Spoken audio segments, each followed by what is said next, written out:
Anthony. Just with the play calling at the end, obviously you wanted to take a shot with at Mike Williams one-on-one there, but why did you guys feel like it was a good decision to go back to that same play on the next play? It was an option play. Quarterback, if they played a certain coverage, quarterback would have taken off and probably ran it. If they played this coverage, quarterback's going to throw it to a guy that's 6'9", and all he's done is caught touchdowns for us this year. So I thought that was a good call.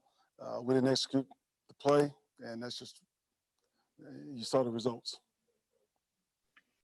Just how concerning are these issues on special teams? Obviously today that muff punt was a turning point in this game, and you had a block punt, mixed kicks. I mean, how concerning are these special teams? It definitely doesn't help.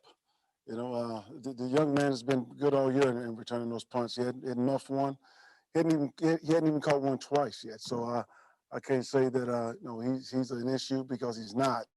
But that mistake today certainly hurt us. I thought our defense stepped up and helped him to a field goal, and the team bounced back. We went back and forth all day. You know, this is a very resilient football team. They compete for 4 quarters, and they deserve the win. And I'm just disappointed that I couldn't help them get that win today. Just as far as the run defense, I mean, during the week you talked about how John Gruden would run the ball 50 times if you let him. I mean, how'd you feel like the run defense performed overall? I think they finished with over 6 yards per carry, and that's not good. That's we know they had a big offensive line, and they was going to lean on us a little bit. We didn't set the edge a couple of times, and they circled the defense, and they made some plays. 6 yards to carry is not good enough. And then just with Kenneth Murray, I noticed that he was out for a few series in the second half, and Denzel was in at Mike. What was the reasoning behind that, getting Denzel in there? There's some communication issues that we were having. Cam Buford. Hey, Coach. Man, tough loss. Coach, Kalen Bulaga, talk about calling him up and the performance he gave you today. I mean, he really stepped up in kind of a short notice, I would guess. Kalen, he stepped up, and I thought he did a good job. I thought that in the second half he started looking too much downfield instead of taking what was in front of him. But I thought he helped us today. He certainly did not hurt us. And then late in that fourth quarter, he got behind his pads, and I thought he made a difference.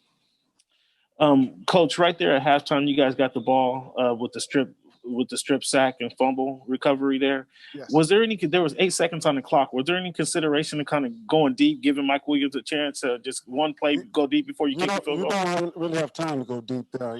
That's a risk when you go deep there. Now, what I've done in the past, I've done quick outs and try to get a few more yards. But right there, I know Michael Bashley is good from that distance, and they won't take a chance of getting no penalty or nothing going wrong and get those points before the half, because I thought that was important.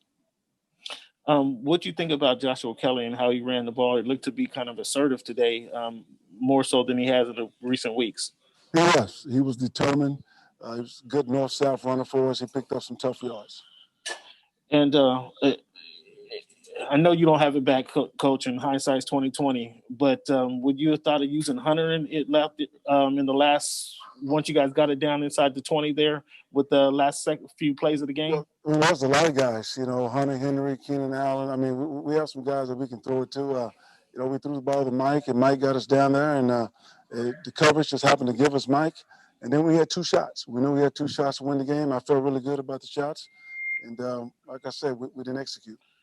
Is that typical? Is that typical to kind of let the coverage dictate which play you're going to run instead of forcing it to one of your guys? Well, you don't want to force anything to anyone. Yeah, you will at the coverage, but there are some formations we can get in when we know where that ball's going. Just like right there at the end of the game, we knew Mike was going to get a shot on a fade ball. We knew that Donald was going to get a shot. I mean, 6'9". That's all he's done for us this year is caught those fade balls. Lastly, Coach, you got a ball on your hands at number 10. Or were you aware of that, the way he just kept coming back and coming back and kind of kept you guys in that ball game? When he had the ball down 5 points, were you aware of what this kid can do? Absolutely. I mean, there was no doubt in my mind we weren't going to go down and score. Justin's a playmaker, and he doesn't flinch. Thanks, Coach. Thanks for your time. Sure. Gilbert. Hey, Anthony, going back to that final play, what did you see, and did you think, the play being reversed, was that the right call? I don't know if it's the right call or not. I mean, certainly I didn't like it. I thought he caught the ball and He had a knee and a foot inbounds. I thought it was a touchdown, but they overturned it. And Anthony, at this point, what do you tell your team? Is you want to say same old story, but it's kind of a different way to lose a game every week. It feels like. I told the guys just keep competing. They did what I asked them to do. They competed for 4 quarters. I thought they were resilient. I thought they bounced back, and I thought they played for one another. And I do know if you continue to do that, at some point, good things are going to happen. And Anthony, just your thoughts on the defense. It seems like they're giving up 30 points every week, and not much is changing. I know there's some injuries here and there, but what's your overall assessment of the defense? We've got to eliminate the explosives. Ball went over our head too many times today. Thank you, Anthony. Sure. Shawn. Hey, Coach, can you describe just the swing of emotions there from going from thinking you won a game to then seeing the replay and it being announced that you actually lost the game? No, that's hard to describe. We went from celebrating to coming in, losing the game. Yeah, it was very disappointing. And as far as you talk about the explosives, the Raiders scored 14 straight coming out of the locker room at halftime. Looked like the vertical plays there, the Aguilar touchdown, and then also Renfro was able to get there over the top. How did those big plays kind of shift things in favor of the Raiders?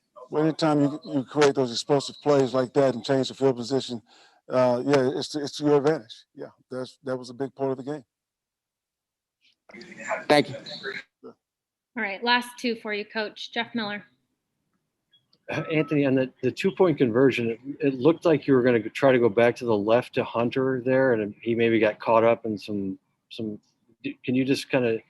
Is that what you were trying to run? It's an option play. Anytime we're like in a gotta-have-it situation, we try to put the quarterback in a run-pass option. He's sprinting out to the right. If that pass is there, he take it. If it's not, then he look for other options. Okay. And then if he doesn't run it. And then, Anthony, just how many gut punches can you and this team take? I don't want to find out how many we can take. Right now we've been kicked in the gut 6 times, and that's 6 times too many for me. So we'll see. Thanks. Sure. Last one, Popper. On that 2-point conversion, was Justin not allowed to be in the game because they had taken the injury timeout? Is that or? Yeah, he wasn't allowed because he was, he went down, and I would have to burn a timeout there to keep him in the game. And I'm not opposed to burning a timeout there. I've done it once this year already to keep him in the game. But on that particular play, I didn't feel like I needed to. Okay.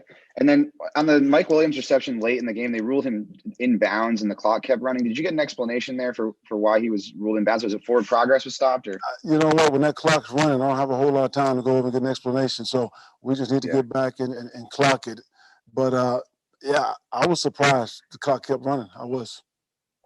Do you have any update on Brian Bulaga? Was it the same back injury that he's been dealing with sort of all season? I'm not sure if it's the same back injury, but it's something to do with the back. How do you prevent this from becoming a mentality that sort of seeps into your locker room, and worrying maybe about guys, playing scared late in games just because you've had so many of these games go against you? Do you worry about that at all? No, because we can get these guys the focus like they did today, just one play at a time, one moment at a time. The game will take care of itself. But like I said, I thought they never gave up. I thought they kept fighting the whole game, and they put themselves in position to win the game there at the end. We did not get it done, and I'm sick about that right now. Thank you.